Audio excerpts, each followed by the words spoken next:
wiping. I'm wiping because it's all a bit hot in here, and it's going to get even hotter. So I'm having to wipe my sweat down a little. So you know how they say these things. They say you say something into the air and it comes about. And I'm the least religious person you'll ever find. You know that. My only religion is my people and God, and that's it. Everything else is somebody else's problem. So remember last week we were gisting. Remember, Zainab? Yes. We were gisting, and what did I say? I said, perhaps we need to get Sowore into here. Seriously. And I said that. Right now. And guess who is here, people? Omoyele Sowore himself. Yes, I'm talking about the one and only. You see, you cannot photocopy some people. Yele is one of those. You cannot put words in their mouth. Yele is one of those. They are individual in their individuality. They are focused, they are fearless, and they're not afraid of criticism. That's why I felt we had to have him here. Now, as you all know, he's been around the rodeo once, 2019. He contested, he didn't win. And then, 6 months, 8 months or so later, we then had Revolution Now. And then all of a sudden, they took him away. We didn't hear from him, yada, yada, yada, and all of that legal stuff happened. But as soon as he was out, we started hearing from him again. So now, as you all know, 2023, he's contesting again. He's contesting to be your president, to lead Nigeria. He's seeking for your mandate. Now, because INEC, we're now officially in the space where we can talk to candidates properly, as in electioneering has now begun. I think this is week 2.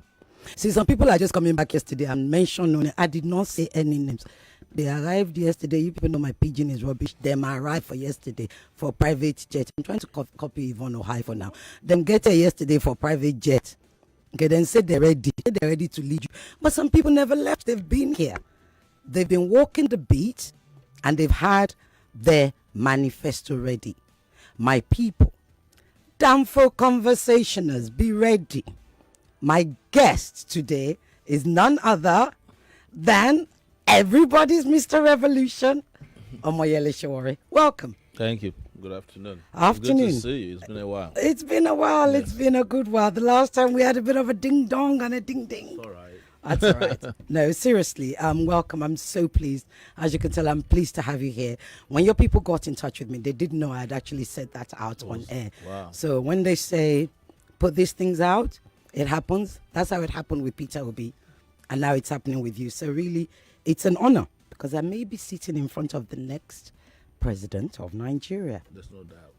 No doubt. No doubt. You're that sure, are you? The time is here. Really? Yes. Okay. Right, people, here's the telephone numbers. You know the studio line 0700 993 993 993. The female only line is 01465 7190. WhatsApp is 0809 597 5805. We are on our website, nigeriainfo.fm. On Twitter, we're on at Nigeria Info FM. On Instagram, we are Nigeria Info FM Lagos. YouTube, where you can see my Sisi guy, you can see Yele's handsomeness. This guy is all dressed up for me today. You can see him, he's in a 3-piece suit. Yes, on YouTube at Nigeria Info 99.3. And we are on Facebook, all streaming live, by the way, Nigeria Info 99.3. You know, you can get in touch with us by Skype. Those of you that are in the abroad, we will be looking forward to hear from you. We never have enough time. It seems like we have an hour and a half, but honestly, it's just never enough. Fast. It does go very fast. Yes. So, Yele, you've been away. Yes. Let's start with, and I haven't had a chat with you since this whole revolution thing. In fact, the last time we saw was the week before the revolution. That's right. So, you contested in 2019. Yes. You lost. I didn't lose. You didn't get up to 60,000 votes, did you? No, they just allocated numbers to us.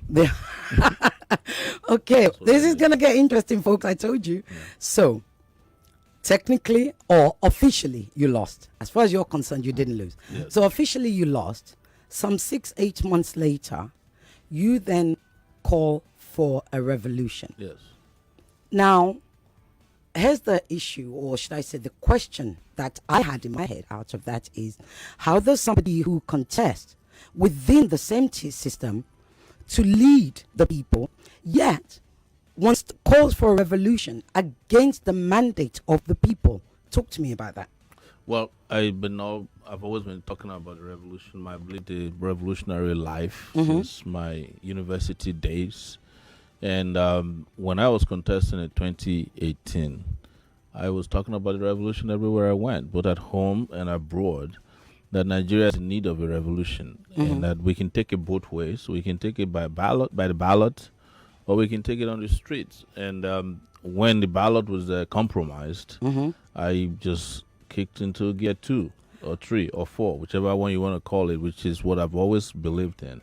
And I believe that had I won the election, that in itself would have been a revolution, because all those revolutionary things I wanted to do, I would have done as president of Nigeria.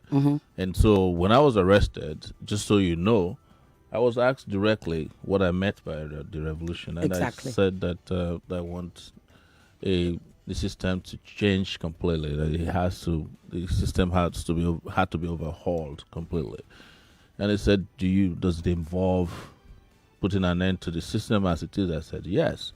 Do you want to put this on record? I said, yes. So they took almost, I think they interrogated me for over 6 hours. Wow. Just on that alone. And they came back the second time, asked me to repeat some of those things. I repeated. And they took me to court.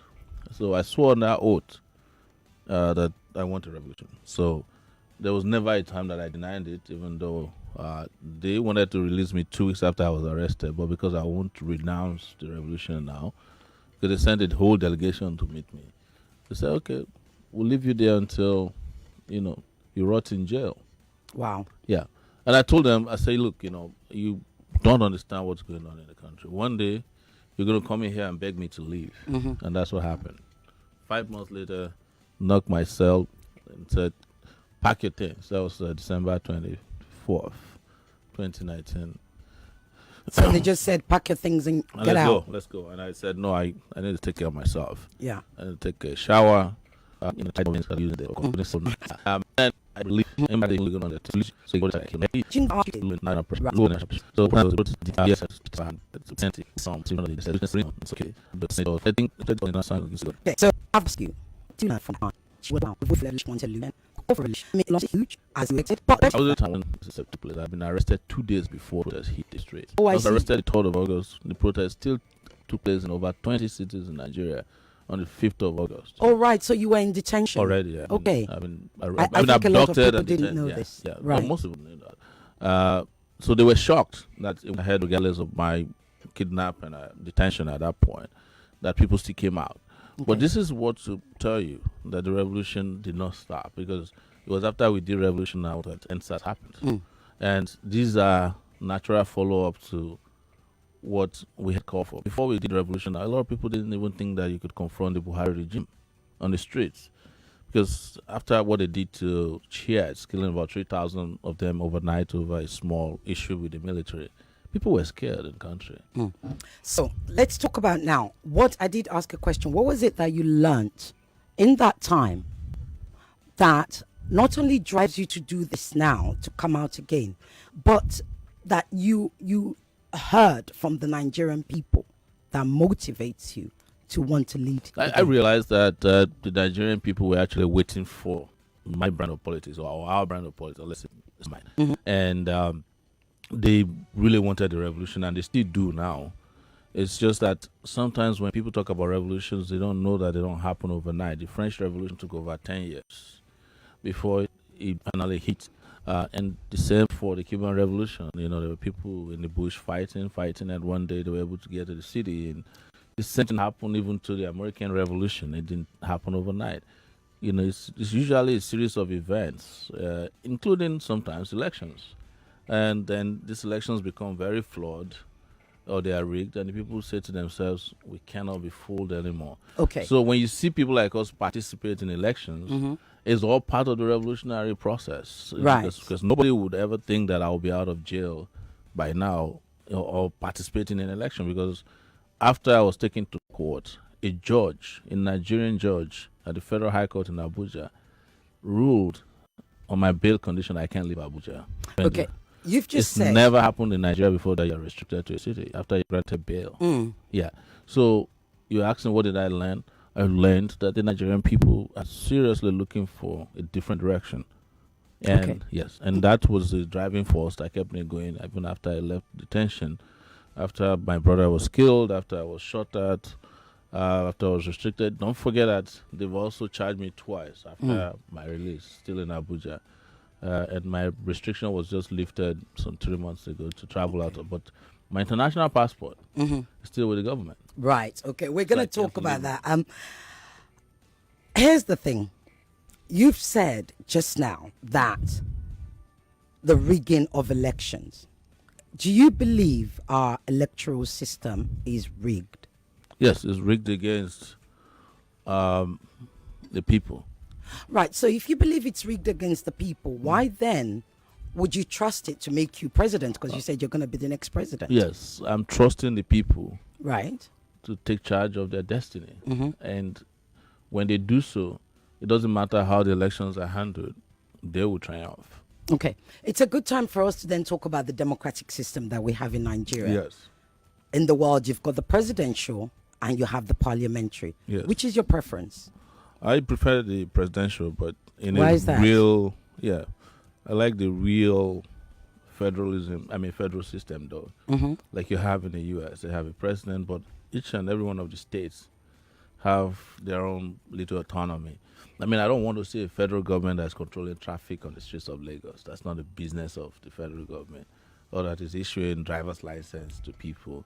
No, the role of the federal government should be limited to defense of the country, and several other issues that the federal government is involved with now should be controlled by the states. Does that then fall into your idea of restructuring? Because one of the things that you write in your mandate is restructuring. Yes. Right. Tell me very briefly when you say restructuring, I've read it, but I want you to tell us very briefly what you mean by restructuring. What exactly do you intend to restructure? Give us 3. Yes. I won't give you that many. Oh, okay. Go ahead. The best way to restructure the country is to change the Nigerian constitution, to completely scrap the 1999 constitution, bring everybody together, to design a new constitution that accommodates because if you talk to different parts of people in different parts of Nigeria, the idea of restructuring is different. Some people want regional government, some people want state police, some people want bigger control of the national pie, which is revenue. So except we all come to a place where we agree that these things should be included in the constitution, you're wasting your time. You can do whatever you want with the constitution in terms of reforming it or repackaging it. It won't solve the problem except that document is redone and is made to pass through a referendum. A referendum is my operating word. Right. So that's what I was going to say. So when you talk about restructuring, you prefer the route of going for a referendum. Yes. Right. Okay. So until you've done a referendum, how do you know the people want to restructure? That's the point about bringing them together. I want to bring everybody together at the Sovereign National Conference. We would take it. But there was a confab before. Well, it depends on the intention of the confab. The confab we've had in the past have individual interests embedded in them. The one Obasanjo did was to corral people to let him continue as president of Nigeria 3rd term. That was the agenda. Every other thing was a ruse.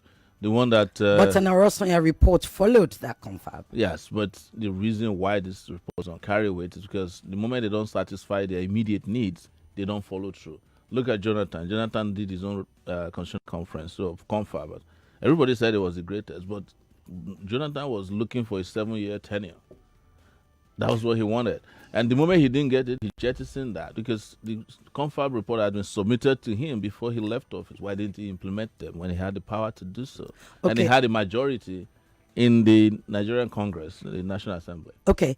Here's a quote. One of the things that you said about restructuring from your mandate is, true restructuring, and I'm quoting it, true restructuring should allow states to unlock the value of their own resources by themselves. Yes. You've talked about a constitutional change. Yes. That includes the executive That's list. what I'm saying. That all includes this, the concurrent list. Yes. But Yes. are you making account for the fact that the Constitution currently says everything that grows below ground in any land belongs to the government? Yes. What comes above ground belongs to the people, to put it loosely. That's exactly what I'm saying. It's the states, the people must come to a place where they say, look, we define this and we make it a law. It's in our books, it's in our law books, it's in our constitution. Say we control resources within this geographical region. If you want to measure it in miles or kilometers, that's the duty of the constitution. It's just like there's a continental shelf, and most people don't know this, that if you're not careful, even in Lagos, the moment you start going beyond a particular continental shelf, that is the boundary between the lagoon, and it belongs to the federal government. And this was created by the Land But don't Use you Act. agree that at some point, because you've got to separate the federation Yes. from the federal government, right? That's what I'm saying. Yes. So The are you not conflating them as one? No, the federal government is one of the arms of government recognized by the Constitution. And when I say the federal government, the one that takes the largest, the presidency. And then we have the states, and you have local governments. And we are talking about restructuring. It's not even only the federal government that violates restructure. I mean, the federal structure right now. The states are even the worst, because the states are taking monies meant for local governments, and they don't conduct local government elections so that they can take control of that money, and it's likely stolen. So they don't allow governance to percolate to the grassroots. And this is the thing. Again, we've only got a minute before the break, but I must say this. You mentioned about local government. Yes. President Buhari already signed an executive order that gives local governments the power. If it's not implemented, that executive order is not what the paper. But how do we know it's not implemented? The local government are still not getting their funds. They're Okay. not getting elections. All right, so we're going on break now. We'll be right back. I told you it's going to be interesting. If you thought you knew Sowore, you've seen him on other interviews, not on this one. He's going to get a chance to tell you exactly what he's about. Be right back. Live from the heart of Victoria Island, you're listening to your number one station, 99.3 Nigeria Info. Downfall Conversations will be right back. Still talking to Omoyele Sowore. Do you mind me calling you Mr. Revolution? It just sounds it's really nice and short and easy to remember. Yeah. Huh? It's sexy until you get a pretty. He's also got a sense of humor. Right. So you were talking about restructuring, but we have so much to cover. Let's talk power. Yes. One of the things that you said you were going to do in your mandate was to increase power generation to something like, I don't know, 24,000 megawatts. How? It's to immediately Go ahead. expand using a mix of energy sources.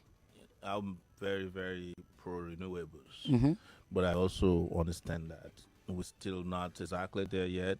So if you rehabilitate all of the turbines working at Kanji Dam, you can increase to almost 500 megawatts more. But I want to focus on solar immediately. We may build solar farms that can generate up to 5,000 megawatts.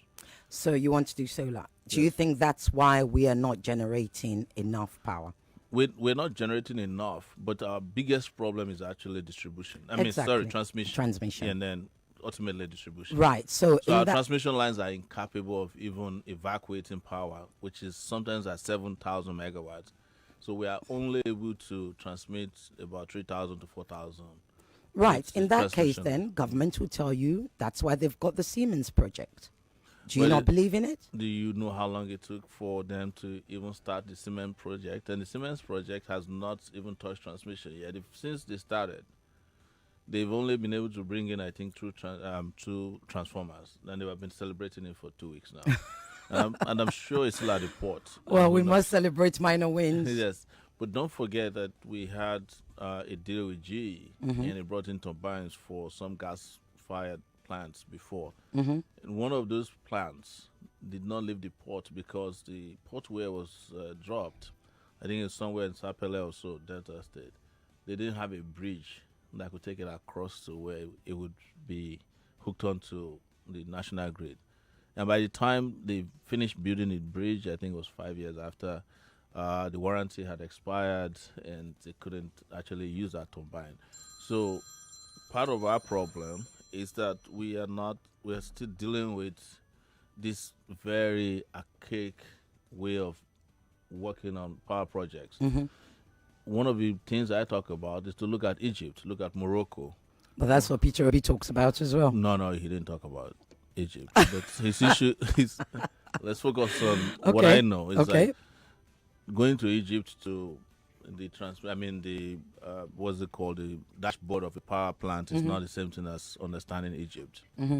So it's Morocco has gotten to a level where they are actually selling power to some European countries. Yeah. Yes. Because people don't understand that power generation, transmission, and distribution is not limited to providing for your country alone.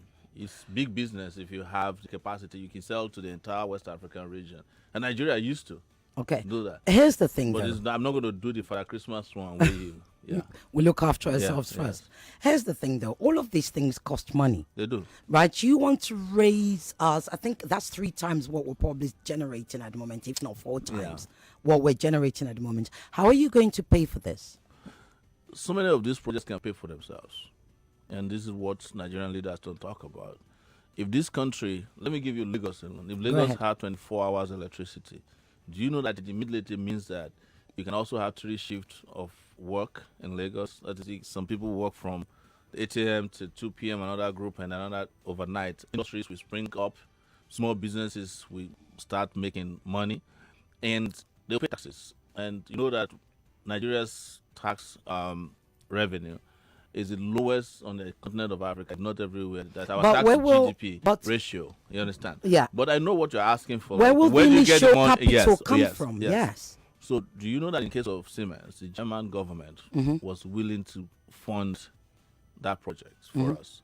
And there are a lot of companies out there, a lot of funds out there that are willing to support this initial takeoff of this money, because they know that even if they invest, their return on investment will also be a big deal for them. What I won't do is to put our country in a cutthroat situation where you just go and get money, you don't ask what is the interest rate, and the money comes Well, in. government knows the interest rate they're paying right now. It's Wow. not that they don't. We can't say they don't. They will tell you that they know the interest That's what rate, they tell the you. cost of the loans that they've got right now. But the thing is, what are we borrowing for? You know, we're borrowing to pay salary, we're borrowing to eat. But you've just told me you're going to have to borrow yourself. Whether we're borrowing to do this, whether we're borrowing to do that, we have to borrow.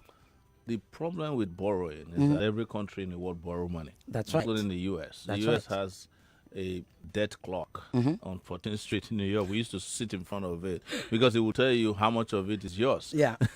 So, but our problem is that our debt to GDP is not out of hand. Our problem is debt to revenue.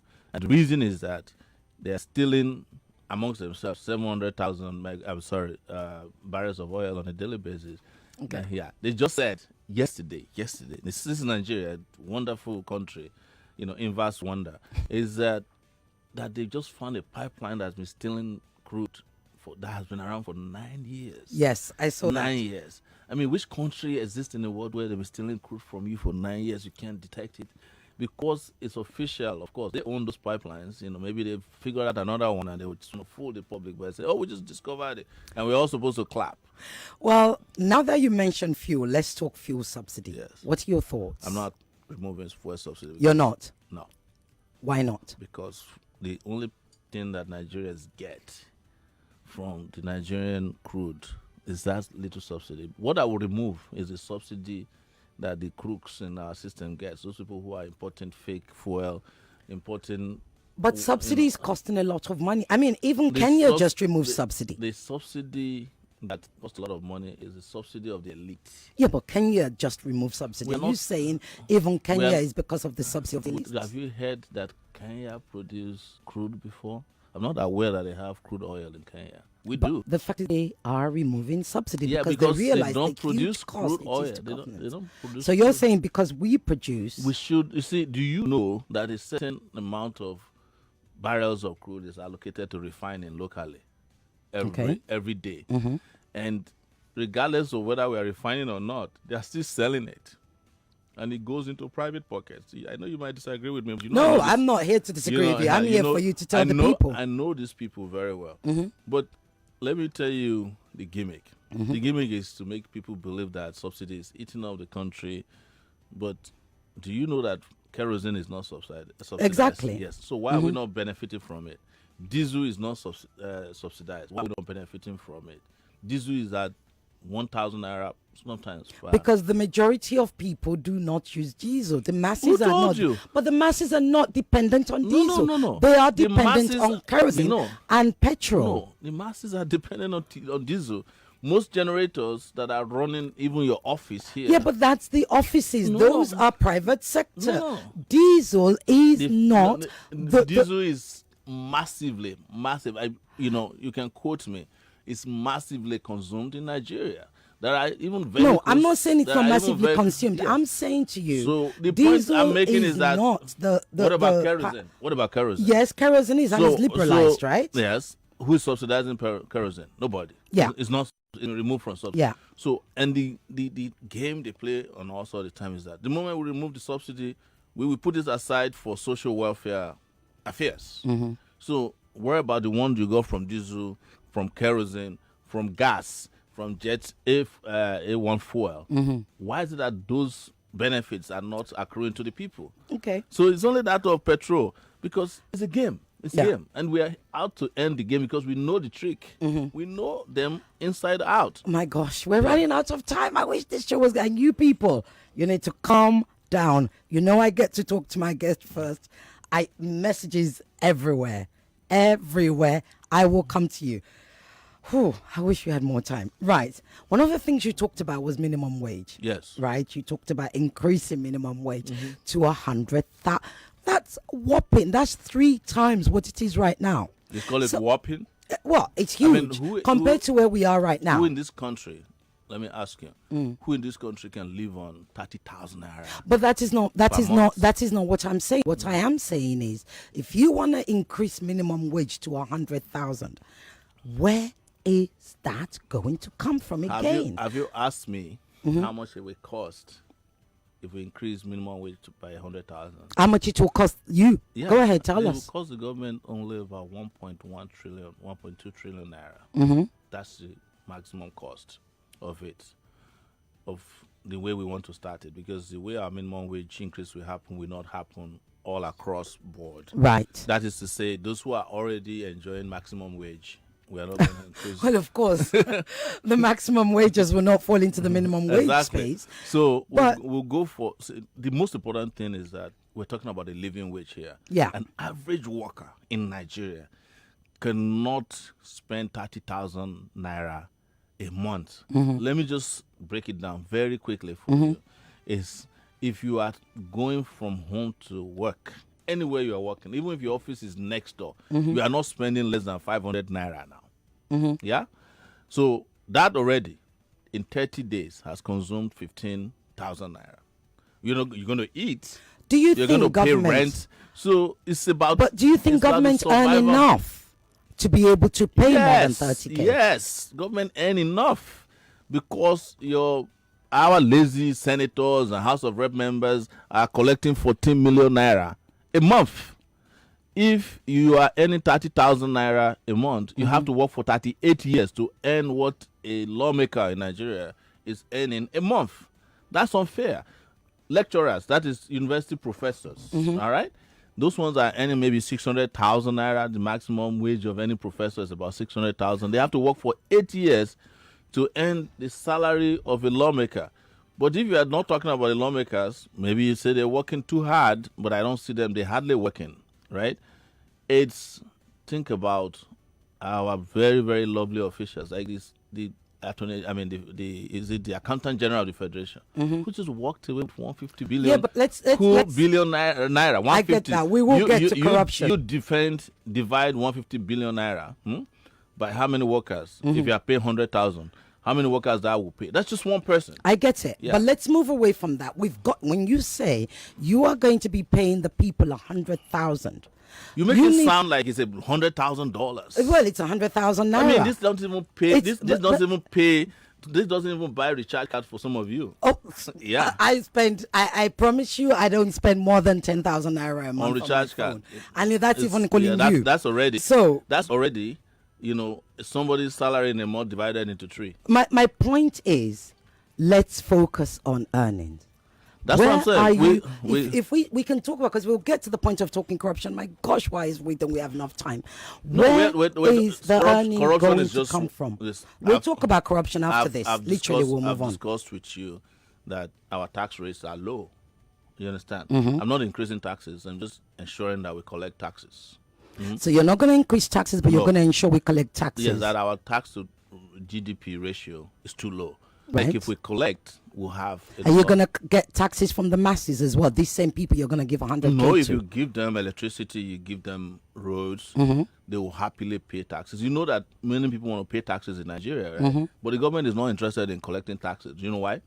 Because Tell me. if you collect taxes from people, they will be on your neck or you're behind. Okay. But Nigerian government prefer to just get free money. They don't like to be disturbed, because tax brings about representation. Yeah. What used to cause problem in Yoruba land, in Igbo land in the past. But you do know that It was if- because just you will before see we move women on. go and fight. I get it. because they're made to pay taxes. Like, what are you doing with the taxes? I get it. Yes. But I do have to say that this APC government in Lagos State especially, one of the things that you mentioned is that you're going to do is to empower small and medium-sized enterprises and all of those things. Or some of the things they are complaining, the issues they're complaining about is stealth taxation and over-taxation. FIRS collect taxes. APC is priding itself on collecting taxes. LIRS is on our necks. But anyway, let's move on because the lines are going crazy. We don't have you enough. don't want me to talk Quickly. about APC and their No, tax you will. collection But you scams. Okay. So here's the thing. The other thing you mentioned about was education. I think it is because I Yes. had some notes. Let me just look. Yeah. You talked about education. Talk to me about education very quickly. Massive investment in education. Mm-hmm. We've said this, and we have no apology about it. If I had been the president of Nigeria in 2019, Nigerians missed out on that opportunity. There would have been ASU strike today, Why? What would you have done? because as far back as when I was in the university, I knew what the lecturers were asking for. At that time, they were asking for 3 billion naira. The Nigerian government won't pay because they don't believe in education. Now, they're asking for about 1.2 trillion naira to be paid. Would you pay them if you were the president? There's 6 tranches, I can afford that. Based on because government. Because it's education. You don't play with education. So just Look. because ASU asks, ASU will get because it's No, education. it's not because ASU asks. ASU is not asking you to pay it into their private account. They're not going to get an alert from it. But they're just saying invest in education, expand education opportunities for citizens. Because there are only 1.7 million Nigerian youths going to higher institutions out of 200 million people. That's low. Does everybody need to be in higher institution? They don't have to be, but we have to allow those who want to go there to go there. What about the argument that what we need to do is invest more in technical colleges, technical institutions that empower, because not everybody wants to go to university. That is the World Bank prescription. No. That is something that happens in other. What is not technical about me that studied geography and I'm a journalist today? Yeah, but Just there obtain are also education, not you can do everybody- whatever you want with Yeah, it. but not everybody needs to get a degree. Yeah. There are some people. There are lots of people. Let who people don't want to need- get degree. You know what I would do? We can divide the degrees into 2. I'm a big fan of community colleges in the U.S. They call it associate degree. You might want to just work as an accountant in the local government. You don't want to go too far. Get a 2-year degree. You know. Okay. Yes. So what I would do is convert all the technical, colleges of education, polytechnics, into universities, so that you can go there and get whatever you want. There's no need for polytechnics and colleges of education because anybody I'm being told there are so many questions. anybody should be able to get a degree from any higher institution in Nigeria. The moment you call it higher, it should go take you to the highest. Highest. Okay, look, I've got Okay, where do we start from? Telephones or WhatsApp? Which shall I start? My Oga tell me. Okay, they tell me to start from WhatsApp. Sorry, peeps, I'll be answering your calls in a minute. And honestly, you're only going to get 30 seconds to drop your question. You snooze, you lose. This is your lid that I've got here, you know. We can't. Good afternoon, Radio Diva. Don't you dare call me a diva. I'm a broadcaster. Sisi Oge to you. Anyway, I am Obina from Shita. My question for Mr. Sowore is, when you become the president of Nigeria in 2023, would you be able to resolve the issue of the climate change that is causing flood in some parts of the Nigeria? I think you should write them down and I'll read them out. Don't worry. That was one of my questions. Hello, Sisi Oge. I commend your level of journalism. Thank you. Yele does as well. He won't say it on air, though. I'm a big fan of Down for Conversations here, but this is my first time to reach out. I'm doing so because you have my president on your show. My question to my president, sir. There are a lot of homeless kids and citizens of Nigeria and are either sleeping under the bridge, and this has made them become miscreants. How would you approach this, sir? And would we still have Nigerians in those countries being without shelter, or in this country being without shelter under your presidency? I love you, sir. My name is Funke from Kuramo. Okay, next question here. The Infayin family led by, Right, hello, Sisi. Welcome to our guest. Oh, welcome to, yes, he says, thank you. I am in Lekki. Showore's manifesto is very beautiful, but I suggest to him to merge with other smaller parties to support Obi to kick out this ruling party. We'll talk about that possible coalition if he's into that later. Next question. Hi, Sowore. Hello. I know activists often get into politics without any track records of achievement. Apart from the activism, what do you have or have you achieved to make you qualified for this #1 seat in Nigeria? I'll read this one and then I'll give you a chance to answer. My question, Mr. Sowore, is there any problem between you and Peter Obi? I am Ben Praise. Okay, you got 5 minutes. We're running out of time. Yeah. I'm going crazy. So climate change, flooding in Nigeria. A lot of people don't know that the flooding in Nigeria is not only climate change. We've had an issue with a lake in Cameroon. That's right. Since 1983, they came and begged Nigeria, come and figure out how, because we don't have the capability to dam the lake. It breaks when the rainy season comes. Nigeria didn't do anything about it. If Nigeria were serious as far back as 1989, we could have by now built a tunnel that would be taking that plenty of water to Lake Chad. Okay, Lake Chad that's is what they didn't do, but they Yeah. can't. So what are we going to do about the climate change that is happening? Yeah, because so it's a part of the combination climate issue. change is the reason we are in full terrorism now, because the Lake Chad has dried up to, it's only 10% of the Lake Chad that's left. And all those Fulani people that used to go around with the cows used to go there to get water. And So what will you do about desertification then, which is what you're talking about effectively? Well, then a part of how we deal with desertification is solar energy. Okay. You know, do you know that if we cover so many of those deserts up with solar panels, it will retain water, Okay. and we can use it to grow. You can grow forest in what is now known as deserts. You're going to grow a forest. We already have Yeah. Sambisa, which is So- causing us all these problems. I'm just giving that as one of the Okay. examples, you know. But there are clear, because we don't have time, there Okay. are clear delineation for how to tackle climate Okay. issues. And we just need to be part of that conversation also globally. Okay. Because it has to do with lifestyle too. We are consuming, we're not, some of the candidates say they don't even know what is green energy. They don't know what green, how to green a country. So, but you don't have time. The second don't have question time. was Second question. The second question was about housing. That's right. It's part of our program. to Homelessness, build yeah. massively housing in this country. But Yes, it's in your manifesto. yes. So we know how many houses are needed, and it's part of where employment will come for the youth. As There's we're still building- money. Look, Owo ni koko. Yes, Owo ni koko, but people are reclaiming rivers and seas right in front of you here, spending billions of dollars, not naira, which could have been used to build a completely new Lagos. You understand? Its priority is understanding. Lagos is not Nigeria, though. No, but where do you think the money is coming from? At the end of the day, it's all oil money. Yes. Okay. What's the other question? Yes. People saying that we should merge with smaller parties. Well, we'll talk about that. I want you to hold on to that. Yeah, We'll talk so- about that after. Let's answer some calls. Hello. Morning. Good- Good morning and good afternoon. Sorry, please.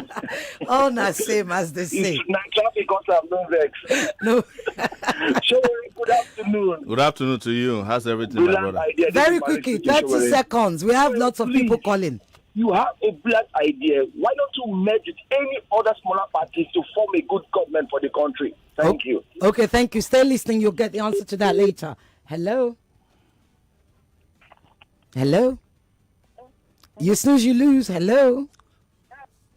I can't hear you. You snooze, you lose, people. We don't have time. Hello? Hello. Yes, good afternoon. Good afternoon. What's your name and where you calling from, please? My name is Ekaite. I'm calling from Agbado. Ekaite, you got 30 seconds. Go. Your question, please. Please, I want to ask him, what is the plan for physically challenged people in his own program? What is his plan? Thank you very much, Ekaite. He will answer. Stay listening. Hello? Stay one step. Hello? Hello. Good afternoon. Good afternoon. What's your name and where you calling from? My name is Joy. Okay, Joy, go ahead with I your want question. to ask him, how are you going to collect our money from this elite that be taking our resources away? Thank you. Thank you very much. Keep listening. Hello? Okay. Hello? Hello. Yes, good afternoon. Where you calling from? Yeah, this is Obi calling from Ikeja. Obi, go ahead. Your question, please. My brother, laudable programs. I've not been seeing your food soldiers. I don't know who are those working with you. Please. Okay. So because you must be present before you begin to execute your programs. Okay, thank you so much. We're going on break right now. When we come back, Sowore, Omoyele Sowore, the presidential candidate of the African Congress, will be here to answer all those questions and much more. Stay listening.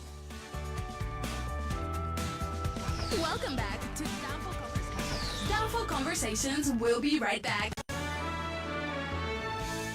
Have you heard about My Shout app?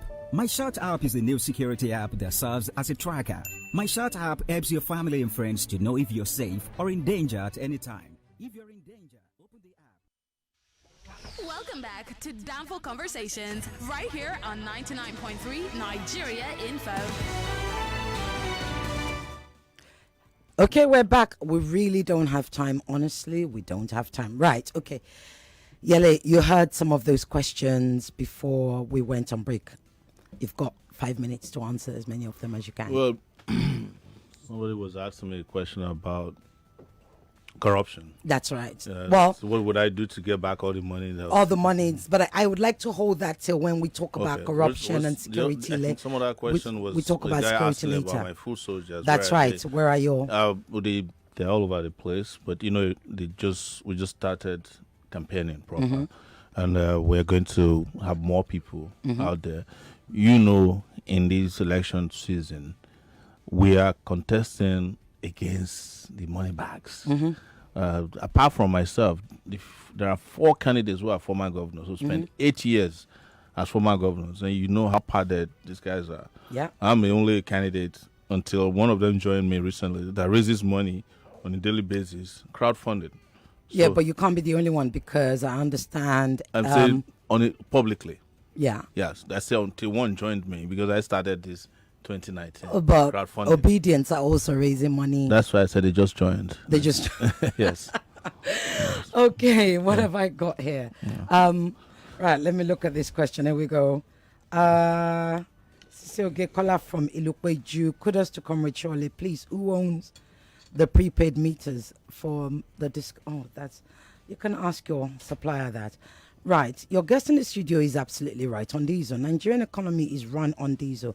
Higher the prices of diesel, higher the cost of products and higher services. Absolutely. Many businesses have shut shop of late because of high cost of diesel. Yeah. In some countries like India, petrol is sold at higher prices so as to subsidize diesel because of its mass consumption. So what he's saying is sell petrol at a higher guess who's here? Yvonne. It's news time. See what I mean? This is what they do to me.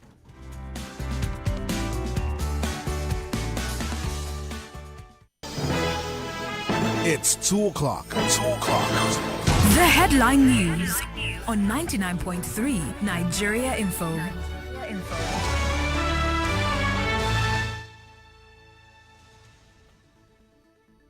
On the headlines this hour, President Buhari assures readiness to address security situations confronting Nigeria.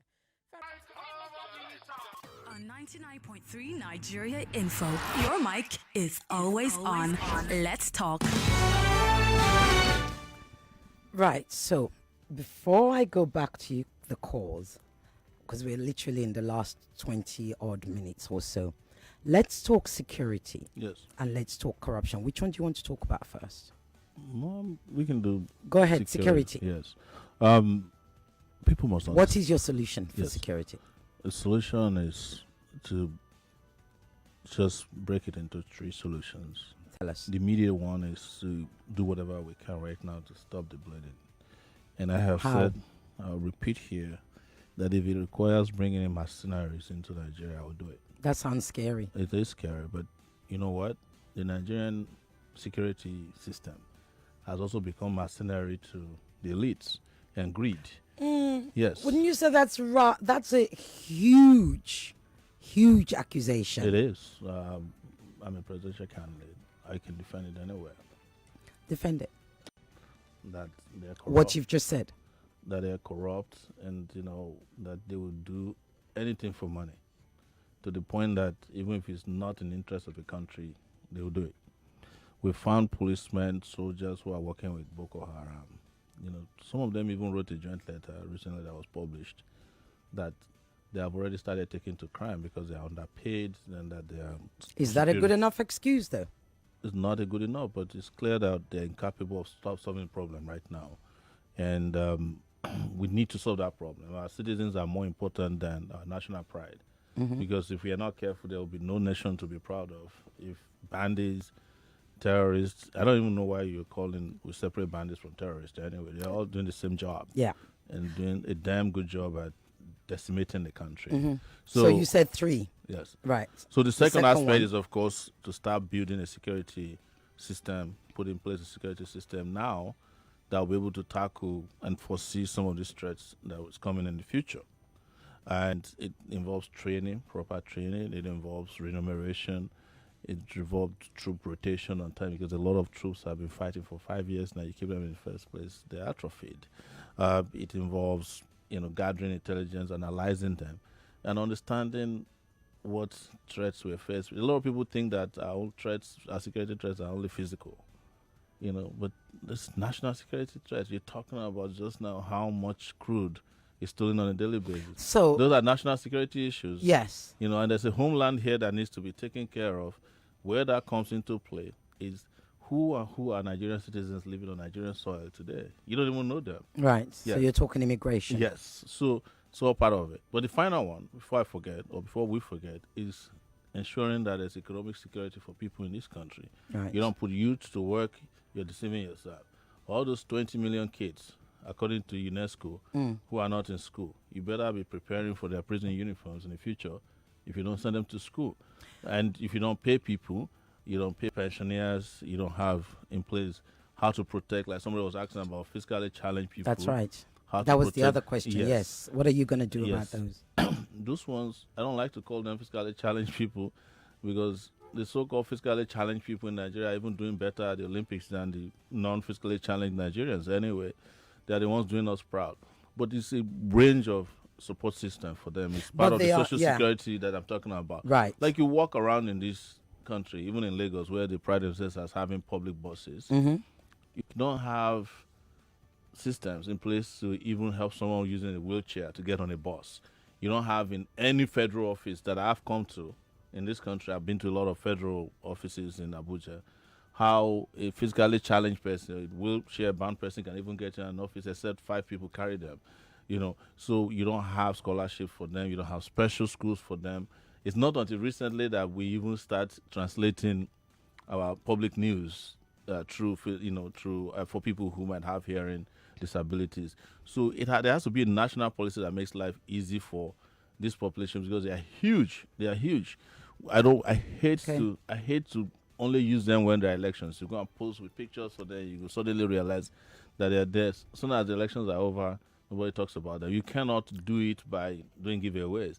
There has to be national policy for them, and I don't see that yet on a scale that I expect because that's why I said I believe there is a parastatal that looks after the physically challenge, which means there must be a policy. Yeah, otherwise the parastatal wouldn't have anything to work to. The fact that we're even using a parastatal shows that we don't think that they are part of society. It's just what I say about ministry but parastatals are arms of government that's supposed to make it's just like I'm saying things closer to the people. When I go crazy when people say Ministry of Women Affairs, and everybody's like clapping. I was like, where is the Ministry of Man Affairs? It's discrimination. That's a whole different debate. Exactly. And you're trying to trigger me. Yeah. That's a whole different debate. So let's be serious. Let's talk about corruption. Yes, so corruption. Yeah. I don't even know where to start. But how are you gonna here's the thing. My first priority with regards to corruption is to prevent it.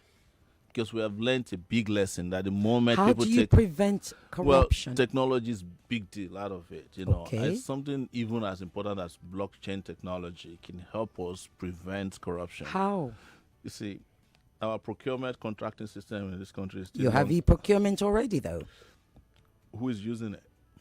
Are you sure they're not using it? They're not. They're circumventing it. But that's different. Yes. No, I'm systems, saying is that, people, process. And if you are saying e-procurement is not enough if you only create a form on a computer, fill it, and it goes to the person. No, I'm saying where corruption happens is not the paper; it is where the payments are made. And you must have a means of trigger that says if a minister has just approved certain amount of money and is traveling through the pipeline, we can stop it. I use an example that I used to carry a credit card for a company I work for, Catholic Charities in the U.S. If you buy anything more than $15, if you buy fuel, the credit card will be declined because they don't want to get to the point where they put a limit there, right? So you don't overspend. Even your vehicle you are driving, if you go more than 60 miles per hour. That's on a very micro level. No, now they're you're not micro. talking about the whole country. That's what I'm saying. I'm saying that these things are important. I'm just giving you small examples of how you can prevent corruption, I'm saying... Do you really believe you can prevent corruption? Oh, absolutely. I've done it as an individual. To what percentage? To the barest minimum. I've done it as an individual. I started a website 2006. And it went after almost every corrupt person at one time or the other. I was able to prevent corruption just by proactively publishing a lot of things that are in the pipeline that would have cost Nigeria millions of dollars, if not billions. I did it to the point that Nigeria that don't used to jail people were jailing people based on reports that I did. You understand? I know they hated me for it, but if I could do it on the laptop, you can imagine if I'm president of Nigeria. I'm not saying the kind of president that doesn't know how to use computers, because part of our problem is just we have too many analog people on the horizon. Yeah. So you see, look, I had Peter Obi sit there in that exact same seat where you are at. Was that done on purpose? That's the special chair for special people. Who is taller? I say nothing. Exactly. Right? So here's the thing. I had Peter Obi sit there. And he's been governor. He did 2 terms as governor of Anambra State. Yeah. And he said exactly something, that he was able to stop corruption because, of course, if the top is not rotten, the bottom can't be. It's not enough. He showed how he was able to implement it because he was the chief security officer of a state. You haven't been that, even though you've done this example. And I said to him at the time, the state is different to the whole country. Yeah. And I'm saying to you, you haven't been governor of a state, so you haven't tested your ideas or your initiative, and you think it's going to work across the country? Of course. I've never been governor before. Yeah. But I've used my own personal experience to fight corruption on a global scale. Okay. I was detecting homes bought by Nigerian governors or government officials that are in millions of dollars. Okay. Detecting them on my own, making them public to the extent that some of them were caught and some of them were made to return those money. The U.S. had used my reports to recover money before they eventually came back to Nigeria. Okay. So I'm not just making up these stories. These are things you can verify. Corruption can happen at any level, at the top, at the lowest. In fact, it is known in Abuja that the people they call permanent secretaries Mm-hmm. are more deadly corruption-wise than even ministers. Yeah. In fact, it is not until they show you how to steal, it is then that as a minister you get enough to steal. So, but I'm saying that if an individual like myself, could have put in place an initiative that has been fighting corruption now for about 16 to 20 years of my life. I started fighting corruption when I was in the university. Okay. How will it be difficult for me as president to know how to trace money, track money, and ensure that they don't leave the country before, we get them back? Because the moment they leave is difficult. Then let me tell you one thing, and because people say this all the time, why bother if people have already stolen money? Well, I don't say that, but go ahead. I will bother because we are still getting alerts from Abacha, and Abacha died in 1998. Yeah, but there's a whole. Look, we're not even going to talk about that because some will tell you that Abacha loot was not so much stealing; they were put away. However, how can somebody even say that? You mentioned Abuja. Yeah, I think it's a good opportunity for us to discuss. You mentioned one of the things you mentioned was about, the stealing that's going on in Abuja and everything. Do you think Abuja as the capital is a drain on our resources? No, I think what is a drain on our resources is that we still maintain this huge bureaucracy of governance. Right. I want to reduce that. I want to make government more compact and more efficient and less expensive. And one of my proposals is to get rid of the Nigerian Senate. If we can get to... You want to get rid of the Senate? Yes. Yet you want a presidential system. You've said on this show no, that you can have a presidential system of government that has a unicameral legislative system. Right. They have that in South Korea. Right. And recently they also got rid of their Senate in Senegal. So it's nothing new. So if you're not going to get rid of Abuja, you like Abuja, you agree that Abuja should stay as... It's the capital, but what we can do is to reduce the number of that people same capital has cost us some close to 400 billion in the 40 years or so that it's been created. Yes, if we, until such a time that... Imagine what could be done with that money. No, please, I agree with you. What I'm saying is that we'll get to a point where physical offices will be eliminated. Okay. But it's not going to happen overnight. I do it. Yes. Okay. Apparently, I've got to go. I need to pick up calls and answer. This is crazy. We don't have much time left, gosh. And I still haven't talked to you about what happens. Good afternoon. Good afternoon. What's your name? Quickly. 10 seconds. This is Ahmed Kuti from Sowore. Ahmed, put your question through, please. It's Omoyele show, right? Thank you. How are you? Good afternoon, Good afternoon, my brother. Victoria Sata. Thank you. Yes, I like your ideology. I know your ideology stands out. But as you and I know, there's no perfect human being. I would have loved... we need questions. You've got 10 seconds. Quickly. I would have loved if you can merge with a party, a smaller party, not APC and PDP. We will be talking about that after. Stay listening. Thank you so much. Hello? You snooze, you lose. Hello? Good afternoon, ma. Good afternoon. What's your name? Where are you calling from? Ma, my name is Kingsley. I'm calling from Jakonde. Kingsley, go ahead. Put your question through, please. Ma, I like that man very well. The man's name is Omoyele Sowore. Yes, I like him so much. Okay. But like person we're born in Jakonde for street. May help us first. We go vote for him. We're hungry. May do something for us. Agbado, Iju Shaga. No, we get where we even they live. We don't get where they live. We live for Paco. But listen to radio station, they are street words because I know them. I work with them. I'm a driver. They know they help us. But they help us first. The common workers in the streets. Now we go come and vote for them. Okay. All right. Thank you. Thank you so much. He's heard you. Hello. Hello. Good afternoon. Good afternoon. What's your name, please? Yes, I just wanted to say to Sowore that America is 360-something years. Nigeria is just 66. Don't give up. It doesn't matter. A child of destiny does not die before his time. Okay. The things you are saying are good, so continue to push on. Don't give up. It doesn't matter. Whatever that happens in 2023, there is a platform. Like, we got to hurry up with this prayer. Thank you. Thank you. Hello. Comrade. You've got 10 seconds. Oh, yeah. Give. Koboko. Koboko, your line is gone. I don't have the time, unfortunately. Koboko. Sorry, you snooze, you lose. Hello.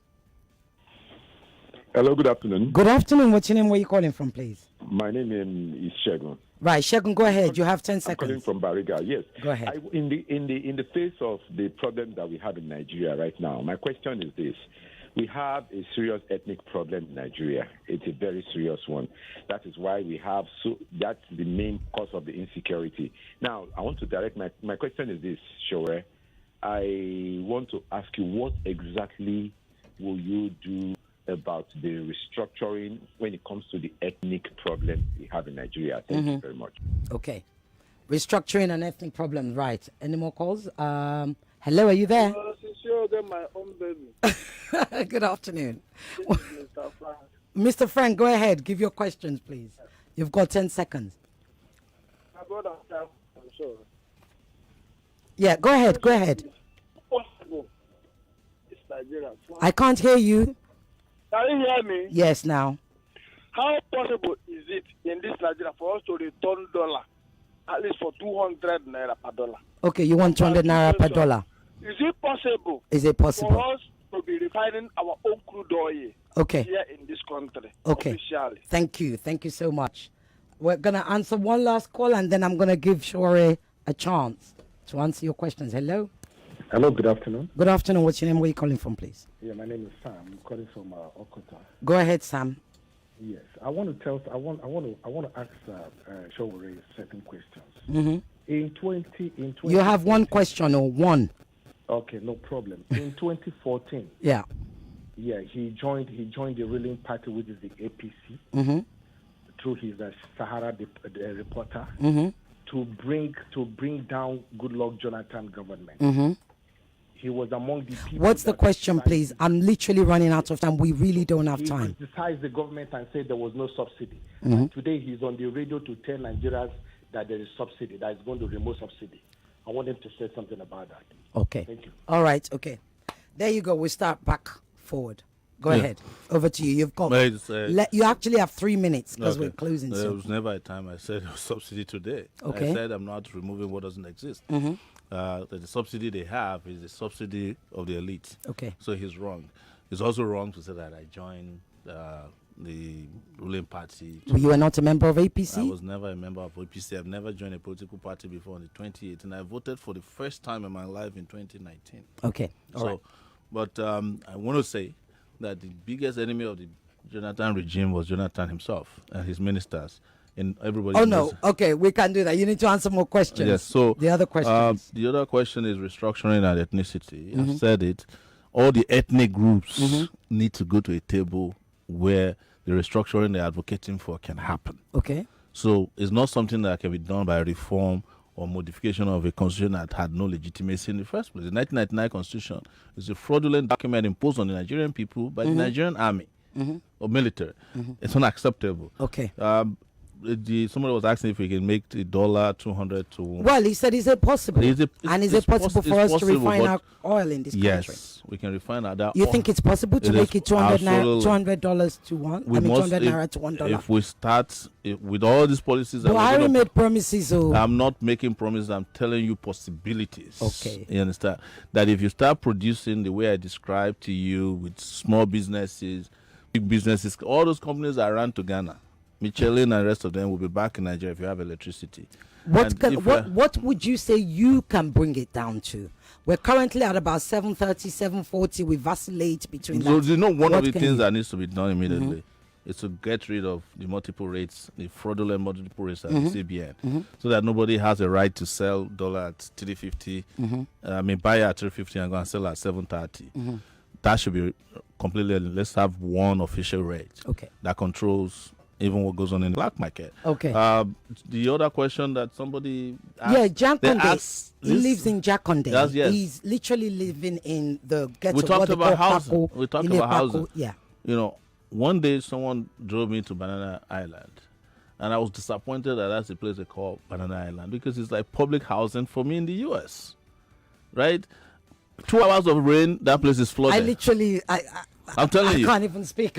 Exactly. So I'm like, so this is what they call projects. Yeah, but that's not the point. The point of the matter is there are Nigerians who are living in because ghettos. we are not building houses for them. But so an island to you might be the ghetto. That is the dream for many Nigerians. That's because they've never seen public housing before. Yeah, but Sowore, we have public housing now. How many? Jakonde built public housing. That's what's the last time public housing That's what I'm was saying. built. So are you going to So I'm saying is that rather than building a bunch of, overpriced concrete in front of a lagoon is not what is going to solve public housing. That place should be public houses. Okay. Now, before we go, because my guy here, I know, you see when she sits like that, she's about to throw me off air. So here's the thing. Now, in all honesty, that gentleman that called from Jakonde, he doesn't care where you build the houses. He just wants a home over his Exactly. head. And I think you and I we're agreed on that. Yes. Here's the thing. When we started this, you did say, I am going to be the next president of Nigeria. Yes. Of Nigeria. Yes. What if you don't win? I cannot imagine a situation where the brightest and the best and the finest will not win the next election. But what if you don't win? I'm not calculating not to win, But you see, what is important is that these ideas are out there. And the moment they win, we win. And I'm not speaking philosophically. I think Nigeria and young people, old people, strong and weak, should understand that we wasted too much of our time. Would you be interested in a coalition?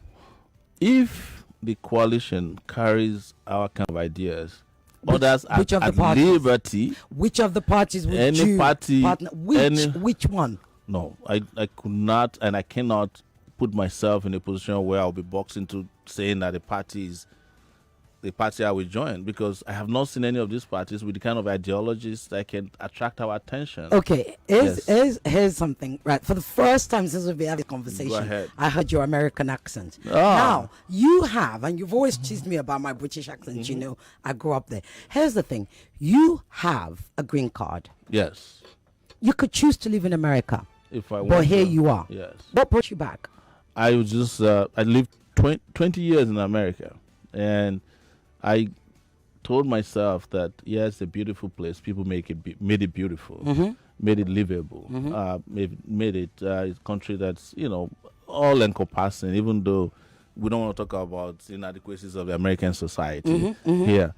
And that our country, Nigeria, is probably the best place to live if we get it right. So you came to make it better. So I came back to make it better. Excellent. And now my green card is even not useful to me anymore. Right. Yeah, because I've been out of status. Okay. For some 3 years now. So now here we die, as they say. But it's always been like that for me. Now here we die.